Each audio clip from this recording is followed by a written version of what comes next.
The other day, I received a message from a friend of mine, and it just simply stated, every aspect of your life overwhelms me. I thought for a minute, I read it, and I couldn't agree more with any message I probably have ever received.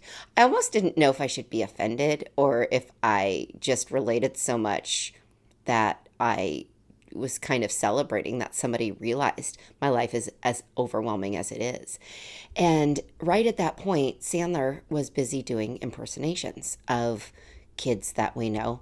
Again, when I say kids, I'm talking about Bootsy is 19, and Sandler happened to be impersonating all the kids from previous classes that she's been in. And I get that message, I read it, and then I'm watching Sandler just impersonate, as a special needs kid, a bunch of other special needs kids. And I'm like, yeah, my life is overwhelming, isn't it? And the next message I get from him, unknowing what's going on in my house at that exact moment, is, but do you go to bed every night laughing your ass off? And again, I look back at Sandler, and we're on to impression number probably 12. And I'm thinking, yeah, I actually do. I absolutely do, for the most part, go to bed every night laughing my ass off. I'm Nikki Lynn Chase, and this is my podcast, Adult Chicken, and it's about navigating life's unexpected. These are my stories. This is my journey about being a single mom to two special needs kids. So, as I'm dying of laughter once again, to confirm that yes, I go to bed laughing almost every single night, laughing my ass off because our life is so overwhelmingly funny in addition to just being overwhelming. I started thinking about love at that age. So Sandler's 15, almost 16, Bootsy's 19, almost 20, and thinking, yeah, as I'm going back and forth and explaining to this guy that yeah, currently Sandler's impersonating another special needs kid, and it happens to be one that's had this crazy crush on my daughter since about eighth grade, and he's still pursuing her. He's still leaving her messages. He calls her pussy smoke. The impersonation is classic that Sandler's doing of this kid, but then my heart kind of bleeds for this kid because I know Bootsy's not remotely interested, but yet I'm extremely proud of her for not being interested and sticking to her guns. And I think we all want to, no matter whether your kid has special needs or not, don't we all want to save our children from having to go through any of the crap that we did, any of the awkward situations? Don't we want to save them the heartache of the gut punch feeling when you find out your crush has a girlfriend or a boyfriend, or and it's not you, or any of that stuff? And I started reflecting on my college days because high school really didn't count. I mean, I was such an awkward, gangly weirdo, and then I go off to college, and I thought, this is when I get to reset. I get to be whoever I want. And when I first relocated to Boulder, so I'd been to junior college, I'd been to Fort Lewis, and when I first got to Boulder, even finding friends, I wanted to just redo everything. I wanted a new group of friends because in high school, that essentially was three small elementary schools filtered into one junior high school, which filtered into a high school. So we graduated. I think my graduating class was like 160, 175. And you knew everybody. And whatever you did in, let's back up to junior high school, kind of followed you through. And so when I got to college, I knew there were several people I knew from high school and whatnot, but I wanted to be my own person and get my own friends. And the first person I had met, I had taken a night class. I remember it vividly, was this girl who happened to be, her dad was my professor at Fort Lewis. And I loved her dad as a professor. I adored him. And I was so excited. I couldn't believe I was in this class. I mean, there were thousands and thousands of kids at University of Colorado. And I'm in a class, a very small class at that, with somebody who I felt like I kind of had this connection with. And I was so excited. And we grouped up together. I told her I had met her dad and he had been my professor, and we grouped up together. And then there was this other kid that I had a little bit of a crush on. And we're doing this project together. And at the same time, my grandmother, my mom's mom, not Granny, who I'd taken care of a little later in my college years, had been sending me some sort of care packages. And the problem with Grandma Helen's care packages and anything that she cooked or made or did, if you told her you liked it, and you had to tell her you liked it, or that was just not a good thing, she'd overdo it. And she had sent me a bunch of prunes and dried fruit. I didn't know at the time what prunes did to you. I didn't know that part. So I ate them and I enjoyed them, but I didn't know what they did. And then I kept telling her how much I enjoyed the care package because I did want her to keep sending me boxes. They always inevitably had prunes. And of course, I was broke college kid, so I ate everything in the box. And I was in this classroom thinking, this is awesome. I am in a group. We're going to do this project together. It's this girl I want to have as my friend so badly, and this guy I kind of have a crush on. And ironically enough, I was intrigued by this guy. He had two deaf parents. I never really looked at my life thinking I'm preparing myself for the future I inevitably would have, which is two kids that are hearing impaired with hearing aids. But I thought this kid was really cool. And I was asking, how do you communicate with your parents? And he was explaining the phone had this machine hooked up to it and it would print out everything he would say. And I thought that was the coolest thing ever because they were, I think, on the East Coast or something. But we buddy up, we're in this group, and the prunes that I'd eaten before start kicking in. And I just start ripping farts with my best new friend and the guy I want to be my boyfriend. And I can't stop it. And they're not too much information. I know they're not smelly, they're just loud. So it wasn't like it was so obvious it was me. We were on hardwood chairs and just rip and another rip. And they just look at me. And I'll never forget going home, putting my head in the pillow, and I started crying. And I'm like, how am I ever going to make friends? Like, I just ruined it.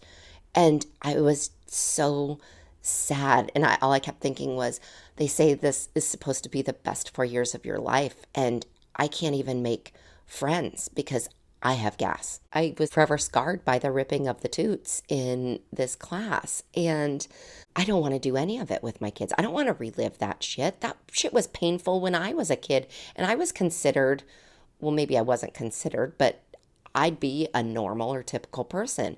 Sprinkle special needs into that mix where all the signals are not quite there. It's overwhelming. My life is overwhelming. I get it. Love in the special needs world, abundantly overwhelming. What parent wants their kid to ever feel any sort of embarrassment or pain or uncomfortableness with anything, let alone the depth of it when it comes to relationships or kids? You don't want anyone to be mean to your child. You don't want your child to embarrass themselves. You don't want your kid to have to experience any of that, but it's part of life. And we just more recently, Bootsy has got 10 crushes. One of them is not the kid that Sandler was doing the impersonation of, the one that calls her Pussy Smoke. Still really wonder what that is, or if that's an intentional name. Not real sure. He's either really advanced or he has no idea what he's saying. But Bootsy has 10 crushes, and he is not one of them. When she's got a crush, we know instantly. Sandler and I can read her crushes instantly. But there's been one that's been number one for actually a couple of years now. And it's a very safe crush. But this one stung because we went to an event and she got so excited and she went up to him. And 5 minutes later, he introduced her to his girlfriend. And Bootsy's kind of hard to read because she's such a tough person. It's easy to read if she has a crush on somebody, but she's tough to read if there's any sort of negative emotion. So she came over to me and she said, I met his girlfriend. And I said, are you okay? She said, yes. She's shorter than me, was how she sort of addressed it. And I said, okay. She also says whatever's kind of on her mind. And she is very much of the personality of, I don't give two fucks, sort of a attitude. But I couldn't tell if it was killing her. And I immediately went back to those times where I felt like I'd been kicked in the gut of, oh my God, I thought I was in love with that person and they've got a girlfriend. Or I just went there and it killed me. And I said, honey, if you want to leave or if this makes you uncomfortable, you just tell me. I was dying inside. It made me hurt. It made me remember what it feels like to feel that feeling. And she said she was fine, and she left there saying, he's going to be number 5 now. And then she had put another person at the event who was on the list. I think he was about number 7 or 8. She put him up to number 1. And it was such an amazing sort of coping tool, I thought. And I thought her resilience is amazing. I wish I had that because I would have gone home. I would have bawled my head off. I think she kind of forgot about it. She didn't take him off the crush list completely, but she moved him around. And then I was thinking about the difference between her and Sandler. And Sandler's such an emotional person. And Sandler really feels things. I mean, he wears his heart on his sleeve and he will burst out crying. And he's had multiple crushes. He's had a lot of women that he's had crushes on are much older. And I've mentioned this a few times in various episodes. And with him, I immediately see it. I mean, I can tell when Bootsy's got a crush, but with Sandler, it's so obvious. And then he's getting their phone number and then he's telling them typically. And he's really good at the relationship thing. He's really good at compliments. He's very good at expressing his love. And it's been cute and funny for so long. But once we got into the testosterone shots and things started changing, his voice is cracking. His voice is changing. It's all a bunch of awkward. And I finally had to really sit him down and say, you're a handsome young man now. You're not that cute little boy. Things aren't going to fly. You can't just say whatever you want to girls and they're going to think, oh, that's cute and endearing. And if they don't see your hearing aids, you're just going to look like a creepy teenage kid going through puberty, kind of like the dirty birdie kind. All of this is very hard for him to understand because he's always been embraced as the cute little special needs kid. And Bootsy too, although we crossed the puberty bridge a while ago. Unfortunately, that hit when COVID hit, so that was an easier transition. The one with Sandler, they've got very different personalities. It's really hard. And I worry about him more so than Bootsy. He's not as strong. And like I said, he wears his heart on his sleeve. And he falls in love. He really falls in love. I don't want anyone to hurt him. I also know how mean girls can be. And we've had a few conversations more recently where he starts to think, I don't want a girlfriend. Well, I think I want a girlfriend. He, I think, pictures himself as married in a relationship, but yet I don't think he knows all the things that go with a relationship. And that's where it's a little dicey. I don't know what to explain or not explain. So that's where I've agreed with therapists, specialists, all these people, kind of take it as it comes. When questions come, answer them. He's come up with a little list of guys that are in our lives that he's going to ask certain questions to because he said he doesn't feel comfortable asking me. They're all women related. But a couple weeks ago, I was in a rough spot only because it was raining and we don't do well when it rains. If we're not outside 24/7, no one's doing well and we're not getting along. And I was just in this place and I thought, I'm going to just watch movies. I'm just going to feel this depressing feel. I'm going to embrace the fact that we don't live in Washington and never will live in Washington again. I hate rain. I love it. I think I love it until it's consecutive days and it's ruining our skateboarding. We're not getting our energy out, too much time that close together. But I watched a movie and I watched it intentionally, but I didn't know exactly what it was about. But it was about 3 disabled guys going to a brothel in Canada. And they weren't cognitively delayed or disabled as both of my kids are, but they were, 2 of them were in a wheelchair and 1 was blind. And I thought, oh God, this is going to be hysterical. But it wasn't funny. There were parts of it that were kind of humorous, but oh my God, I could relate so much and it broke my freaking heart. So these guys want to get laid. They're in like their 20s, late 20s, and they want to get laid. And you know what bothered me the most? That they had to go all the way to Canada to get laid.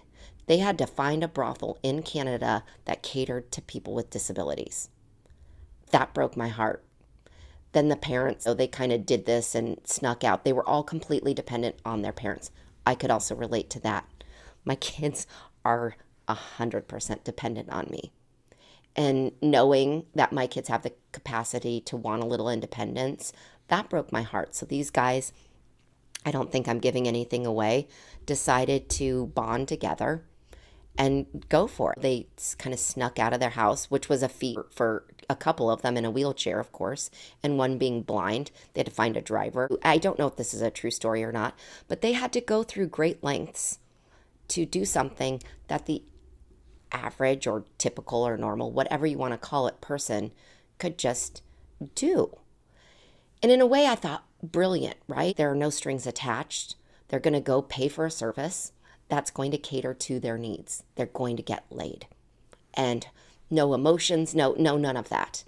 But then enter in the parents are terrified because these parents are taking care of these kids. I call them kids. Again, anybody in their 20s is a kid to me, even anybody in their 30s at this point.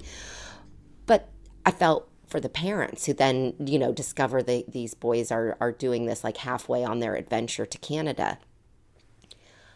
It brought out so many feelings for me because I thought, how fucking unfair. These guys just want to get laid.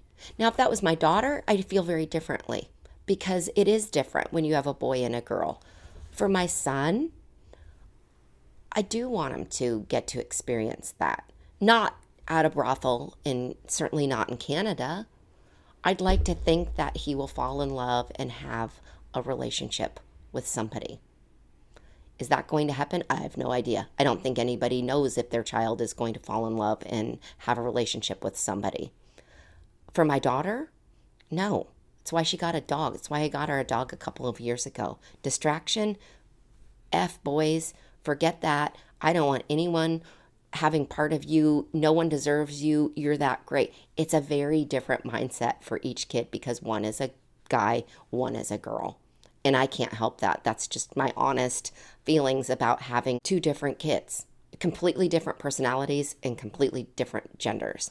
So it just had me thinking. And I thought this was going to be this light movie and I was going to just have the time of my life watching it. And it freaking ruined my life that weekend. I don't know if it was the rain. I don't know if it was the movie. I think it was the combination of both. And it overwhelmed me. And it happened to be that the person sent me that message right after that day of watching that movie, and then Sandler impersonating this kid whose mom, I think, thinks it's fine that he's so in love with Bootsy, but because it's my daughter, I'm not okay with him and his persistence, although I think it's hysterical, and I will listen to the voicemails over and over again because there's nothing like somebody using words like pussy smoke. But when it's referencing your kid, I am protective of her, thinking I don't want that kid within 20 yards of my child, period. But at the same time, I want my son to find love. I would love for both of them to find love. It's very hard to imagine the kind of person who would love them both, or each one separately, of course. It's hard to imagine what person could embrace their special needs, live up to my standards. They're smart kids, but they're dependent. What kind of person do I want to spend that much time with? Because remember, I take care of my kids 24/7. That's not going to change in their future. I'm not ever going to trust somebody to be in charge of their being. Who ever lets go of that as a parent, let alone if your kid is completely dependent on you for everything? It was hard enough when Sandler entered puberty. And that's been fresh and new. He started getting the testosterone injections in, I think it was October, November, December, I believe. 3 testosterone injections. He was very dependent in so many areas of life that I had to just cut off. And I'm just crossing my fingers things are getting done. Because once he became this more developed kid, I was like, sorry, there are certain things as a mom I can't do. You're going to have to take care of it. So I think there is this eternal gratefulness that I get to sort of monitor maybe their interest in relationship future. I get to sort of manage that, sort of like the relationship manager in the house. And so I think there is just that feeling of navigating life in a different way and knowing and accepting that my future with my kids in relationships or not in relationships will be very different from any and everybody else's. But I think that's true for each and everybody. I think people might envy the fact that I don't have to embrace whoever they fall in love with. I can kind of steer them towards somebody different because they are so dependent on me. And because things aren't different, I don't have to, oh, I wish things were different. They just are how they are. And I get the bonus of being able to kind of be their relationship manager. Maybe that's a new title I'll give myself in addition to being the parent.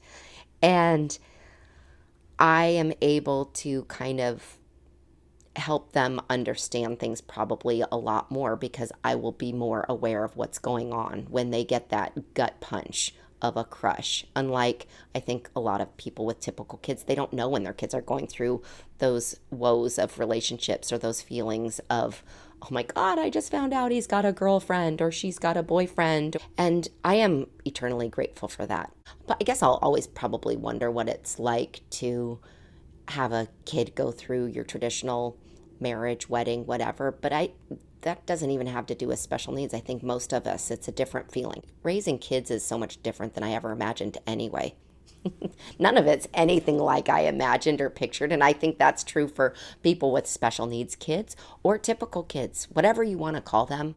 I think most of us envisioned the baby stages, oh, cute, the toddler, and then maybe having barbecues when your kids were all grown up and they bring their kids, whatever. All the in between is what we have to deal with and what no one ever talked about as far as raising kids. So none of us knew what to expect. Now I'm in a place, well, I never knew what to expect when it came to being given the gift of two special needs kids. But so each and every aspect of their lives is a surprise. Going through this whole relationship stuff is as surprising as the gas I ripped when I was trying to meet people. And how I can look at that positively is it sure did sabotage relationships that maybe weren't supposed to go any further. Today's special edition almost got forgotten. I had gotten all ready. I was prepared to edit and getting ready for production. And I realized I'd completely forgotten to record the special edition. So today's special edition is not forgotten. It was almost forgotten, but is all about my adult chicken hat. And this guy just had this huge grin on his face. And he's like, oh my God, that is a great hat. And I kind of puffed up a little bit, like, I know I'm cool, like it's my thing. This is my podcast. And he didn't ask me. He looked at it as if he knew what adult chicken was. And in my wanted to believe kind of way, I thought, oh, he must be a listener. I'm sure he listens. He probably tunes in. He is probably a fan. And I just felt really cool, honestly. I felt really cool that this guy not only loved my hat, he commented, and he must have known what it was. Well, fast forward to yesterday, and I'm out for a walk with the dog, and one of my neighbors who has been listening to Adult Chicken said, oh my God, the hat, it's great. And she said, I was going to ask if I could have one, but I can't wear one of those where I live. I was like, well, why not? Why can't you wear my hat? I'd be happy to give you one to wear around. This is great. It's a great shameless promoting tool. It's great advertising. Like, why can't you wear my hat? And she said, because there's a famous brothel in the town where I live, or the next town, or right there, and it's called the Chicken Ranch. And it's a broken chicken with a girl's legs coming out of it. And I stopped and I thought, maybe that's why the guy at the chicken coop got so excited when he saw my hat. He probably thought I was like pro brothel. Yeah, pro whorehouse. Like, go. I support you. And I was dying laughing to myself all day yesterday after she told me that, because I thought, how ironic is it that I'm doing this week's podcast all about brothels, more or less. Sandler potentially going to a brothel. I guess there was some peace of mind in that he only has to go to Nevada. He only has to cross the state lines to get there. Apparently, it's only about 5 hours away. But I was thinking that's either really good for this podcast being Adult Chicken or maybe not so good. Please tune in next week for an episode. Although I've never lived in a brothel or a whorehouse, I have had some crazy roommates in my lifetime. So next episode, and I still have two crazy roommates at this particular time. So please tune in for stories all about that. Like, follow, share, subscribe, please share. And also, as stated in last week's episode, there is the option to donate. The donations, no matter how big or small, will go towards the time and production costs of Adult Chicken. Anything will help, even if it's $1, $5 a month, or even just a one-time payment of whatever. There's no minimum whatsoever. If you do donate over $100, you will receive a trucker hat like the one I have on with the Adult Chicken logo. It does represent this podcast, not the Chicken Ranch in Nevada, which is a whorehouse. You can find me on adultchicken.com. That's where you can also find the option to donate. You can also listen on Apple and Spotify podcast at Adult Chicken. You can also find me on YouTube and listen and watch Adult Chicken, as well as Instagram, adult_chicken. I've got to get those numbers up. That one's kind of pathetic. People have thousands, hundreds of thousands, millions even. I'm under 200, I think. Anyway, please tune in next week and we'll see you then.